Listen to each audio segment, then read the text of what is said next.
Mateus capítulo 27, versículos 51 a 54, olha o que diz a palavra do Senhor nosso Deus. E eis que o véu do templo se rasgou em dois, de alto a baixo, e tremeu a terra, e renderam-se as pedras, e abriram-se os sepulcros, e muitos corpos de santos que dormiam foram ressuscitados. E saindo dos sepulcros, depois da ressurreição dele, entraram na cidade e apareceram a muitos. E o centurião e os que com ele guardavam a Jesus, vendo o terremoto e as coisas que haviam sucedido, tiveram um grande temor e disseram: verdadeiramente, este é o Filho de Deus. Verdadeiramente, não há dúvida, Jesus é o Filho de Deus.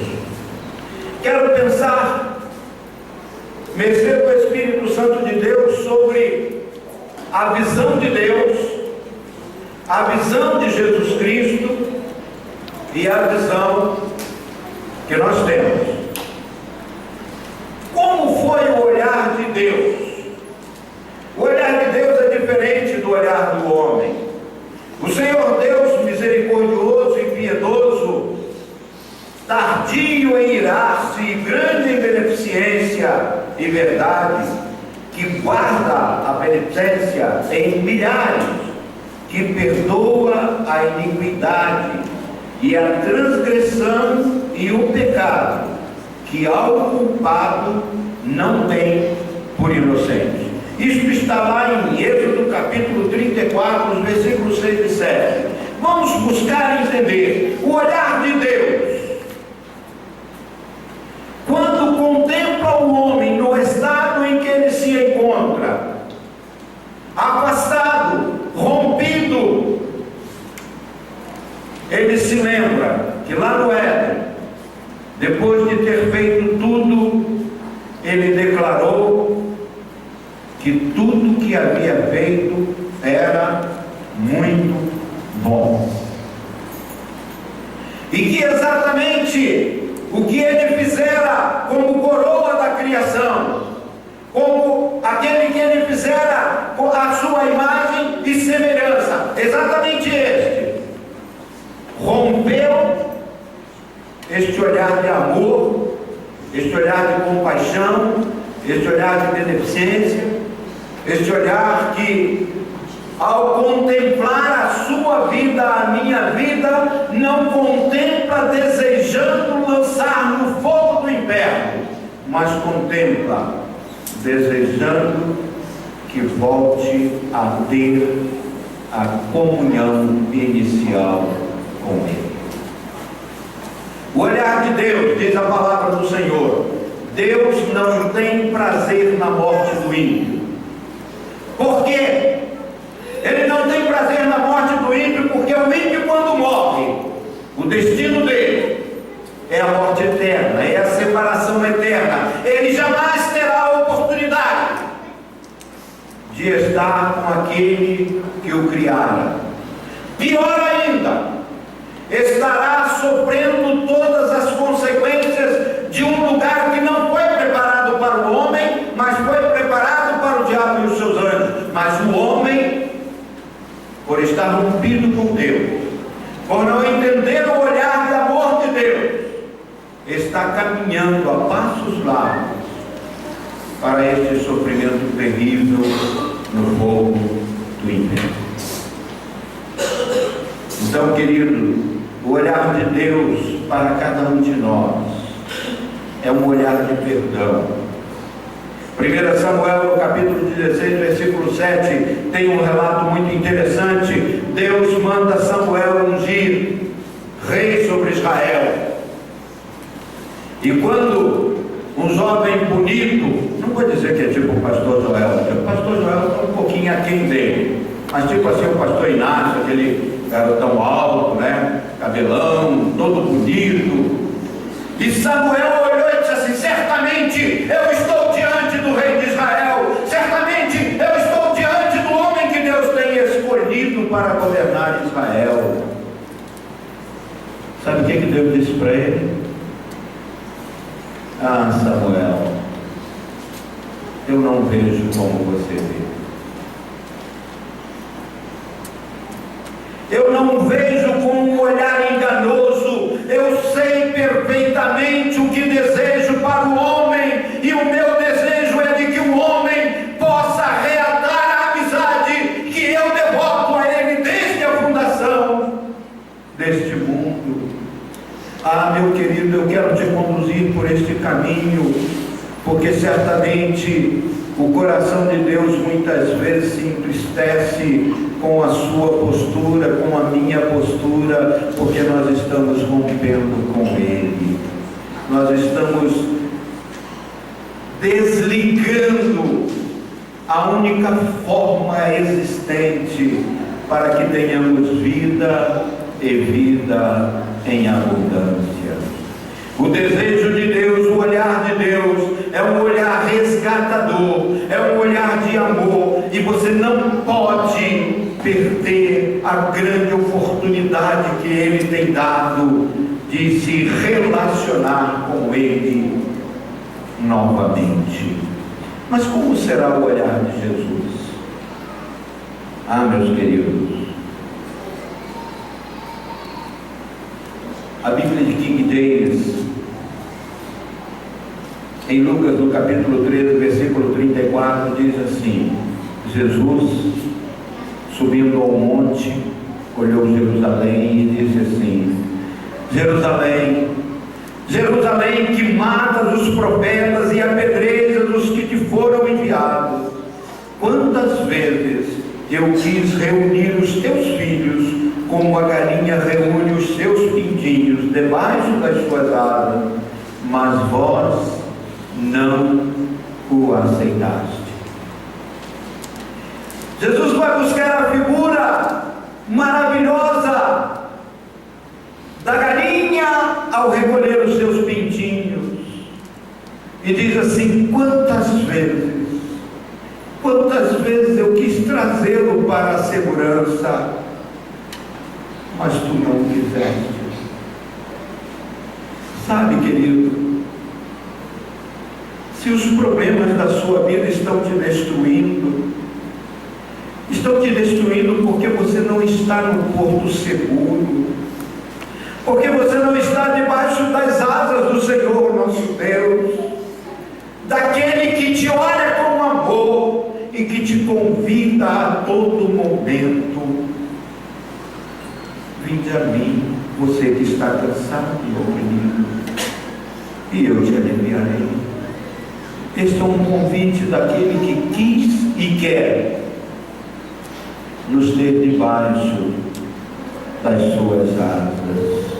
A versão de João Ferreira de Almeida, neste mesmo texto, diz assim: Jerusalém, Jerusalém, que mata os profetas e apedreja os que a ti são enviados, quantas vezes quis eu ajuntar os teus filhos, como a galinha ajunta a sua ninhada debaixo das asas, e não quiseste. Seria este o teu caso nesta noite? De teres conhecimento de que o caminho, de que a trilha em que estás não é a trilha proposta, não é a trilha que Jesus olha, contempla e deseja para a sua vida? Seria este o teu caso? Em Lucas, no capítulo 22, nós encontramos Jesus ainda num olhar místico, cheio de amor, mas sabendo que ali estava sacramentada a vitória, o único caminho para trazer o homem de volta ao Pai. E ele então diz assim: Pai, se queres, afasta de mim este cálice, entretanto não seja feita a minha vontade, mas a tua vontade. Sabe, meus filhos, sabem, meus queridos, o olhar de Deus, o Pai, é olhar de justiça. Se Jesus não nos olhasse com amor, se Jesus não nos olhasse com obediência, jamais teríamos condições de retornar ao Pai, porque jamais haveria possibilidade de nos encontrarmos justificados. E Jesus nos olha dizendo o seguinte a partir deste texto: eu obedeci pedindo, se possível, não me leve a este sofrimento. Eu obedeci, mas eu venci indo às últimas consequências dessa obediência, dizendo: cumpra-se em mim o desejo da purificação do homem. Eu derramo, Pai, o meu sangue para que haja purificação de pecado, para que o Joel possa voltar a ter intimidade contigo, para que você, meu amigo, possa ter intimidade com Deus o Pai. E Jesus lutou: afasta de mim, mas venceu: se cumpra em mim a tua vontade. Jesus não merecia a cruz. Aquela cruz, quem a merecia era eu, era você, era todos os homens. Mas Jesus assumiu a cruz, que era minha, que é sua, para que pudéssemos ser alcançados pelo resgate, para que o olhar de justiça de Deus não nos destruísse, mas que destruísse aquele que por amor se entregou em resgate da minha vida. Qual será o olhar mais profundo de Jesus em relação ao homem? Creio eu que a cruz, sem dúvida, mas este me faz ver o valor que ele depositou sobre a minha vida.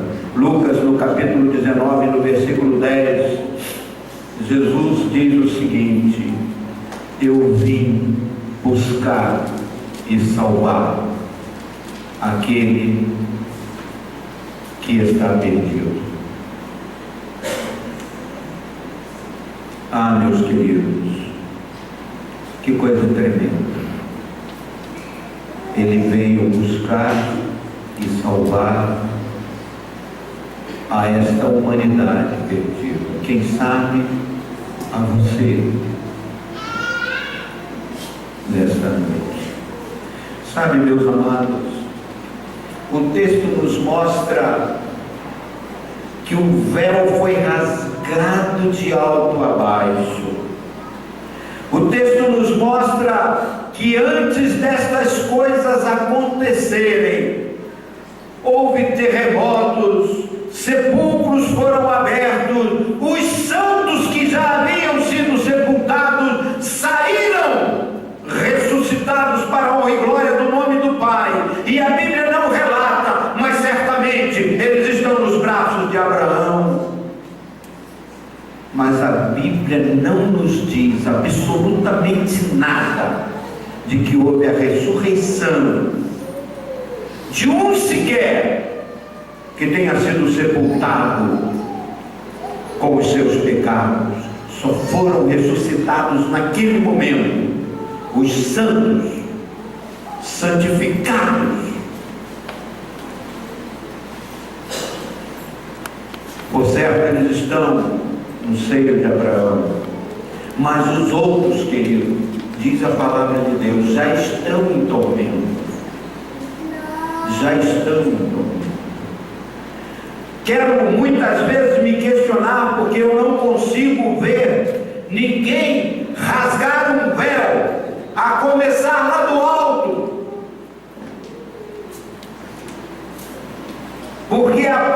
do alto não é acesso ao homem. O natural para o homem seria rasgado de baixo para cima, mas as mãos de Deus estavam no alto. E o sacrifício de Cristo Jesus levou as mãos de Deus a rasgar o véu.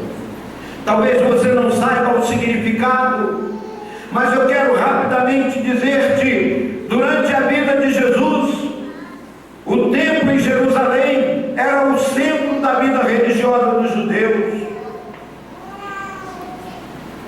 Era aqui onde os sacrifícios de animais eram executados e onde a adoração, de acordo com a lei de Moisés, era seguida fielmente. Nos diz que no templo um véu separava. Hebreus capítulo 9, versículo de 1 a 9, nos diz que no templo um véu separava o santo dos santos, a habitação terrena da presença de Deus, do resto do templo, onde os homens habitavam. Isso significava que o homem era separado de Deus pelo pecado. Isaías capítulo 59, versículos 1 e 2 diz isso. E apenas o sumo sacerdote tinha a permissão de passar pelo véu uma vez por ano. Êxodo 30, 10, Hebreus 9, 7. De entrar na presença de Deus, representando Israel, e de fazer expiação pelos seus pecados. Antes do véu ser rasgado, se não fosse na data determinada por Deus, se alguém entrasse, fosse ele sumo sacerdote ou não, morria, porque Deus não coabita com o pecado. Mas agora, queridos, o sangue de Jesus Cristo, que nos purifica de todo pecado, foi derramado, e o véu se rasgou de alto a baixo, porque a justiça de Deus foi preenchida. E a maior tristeza do meu coração, querido amigo, é vê-lo rejeitar o sacrifício de Cristo Jesus, é vê-lo não aproveitar a oportunidade de ter acesso livre ao lugar santo dos santos. Isso dói meu coração, porque você está trocando a vida eterna com Deus que o criou pelas desgraças do inferno, com aquele que não veio senão para matar, roubar e destruir. O véu foi rasgado, meus irmãos, e o único que podia e pôde fazer foi Jesus Cristo. Alguns teólogos afirmam que o véu personificava a vida do Filho Santo de Deus. Foi Jesus que se rasgou diante do Santo dos Santos, para que, passando pelo sangue, pudéssemos entrar diante da presença do Pai e não sermos consumidos por causa dos nossos pecados e das nossas transgressões. Agora posso te perguntar: e como é o seu olhar enquanto homem? Infelizmente, alguns se acham santos. Não, pastor, eu não mato, eu não roubo, eu não faço nada de errado. Você só não tem resposta para uma coisa. A palavra de Deus em Romanos 3:23 diz: porque todos pecaram e destituídos estão da graça de Deus. Não há perdão, meu amigo, a não ser tomando posse da bênção de ter sido rasgado o véu de alto a baixo, permitindo que por Cristo e em Cristo possamos estar diante do Santo dos Santos, daquele que não tem prazer na morte do ímpio, mas também daquele que diz através do salmista que é agradável aos olhos do Senhor a morte dos seus santos. Eu entrei e dou graças a Deus, porque estou no lugar santíssimo, porque nas marcas do sangue de Cristo Jesus que derramado foi na cruz e que alcançaram a minha vida, eu posso, ao me apresentar diante de Deus, ser tido como absolvido dos meus pecados. E você? Qual tem sido o seu olhar? Olhar em que diz: Senhor Jesus, eu lhe recebo como Salvador da minha vida e me entrego incondicionalmente nas tuas mãos. Ou olharmos alguém que diz assim: olha, pastor, pensando bem, o senhor está certo, mas eu vou fazer isso não hoje, eu vou fazer isso amanhã. A pergunta que fica é: você estará vivo amanhã? Aliás, quem pode me garantir que nos próximos 5 minutos estará vivo? Quem? Nenhum de nós. Mas enquanto você estiver vivo, enquanto você tem condição de dizer: Senhor Jesus, me coloque no lugar santo dos santos, marcando a minha vida com o sangue que tu derramaste, você poderá dizer: Pai, posso olhar as belezas da Nova Jerusalém, na cidade santa. Posso olhar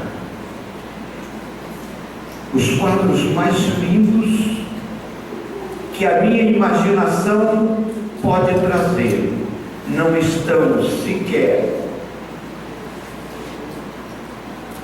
na projeção exata, porque lá é muito mais lindo.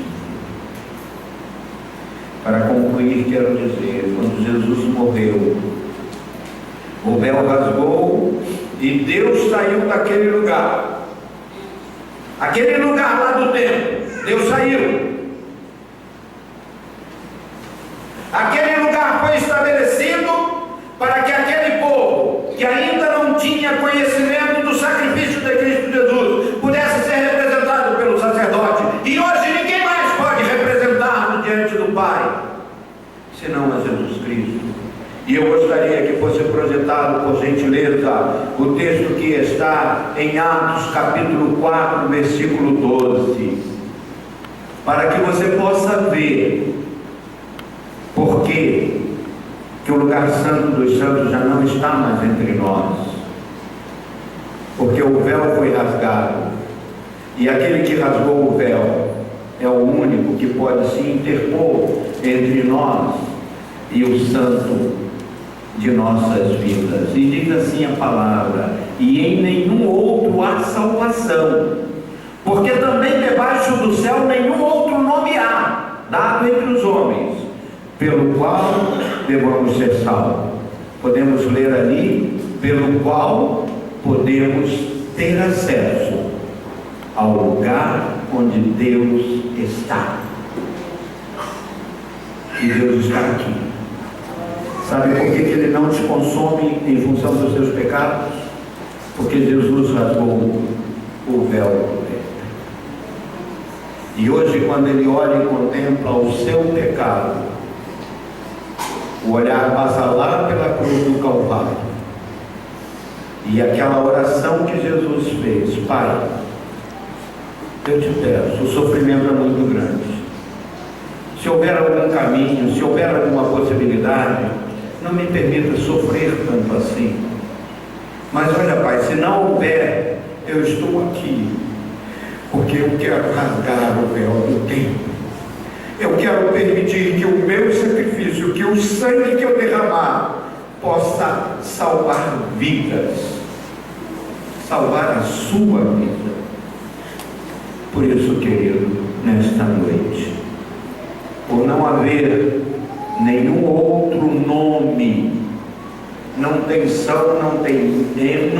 nenhum outro nome pelo qual devamos ser salvos.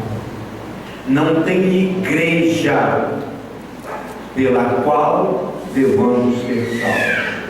Não tem liderança, seja ela com que título for, com que trono quiser ter, que possa ser salvador da sua vida, mas só Jesus Cristo, porque Ele rasgou o véu do tempo, porque Ele, até mesmo aqueles que o crucificaram, na última hora disseram: verdadeiramente, este é o Filho de Deus. Que nesta noite você possa declarar isso diante do Pai e abrir o seu coração e receber a Cristo Jesus como Salvador e Senhor da sua vida. E aí, não entrar, mas viver no lugar santo dos santos, onde o nosso Deus está. E eu quero estar sempre onde o meu Deus está, porque somente Ele me livra de toda e qualquer maldição, pecado, destruição, e ainda me faz coerdeiro com o meu Salvador. Aí depois toda a honra, toda a glória e todo o poder. E a você, entre nesta noite no lugar santo dos santos, através de Cristo Jesus.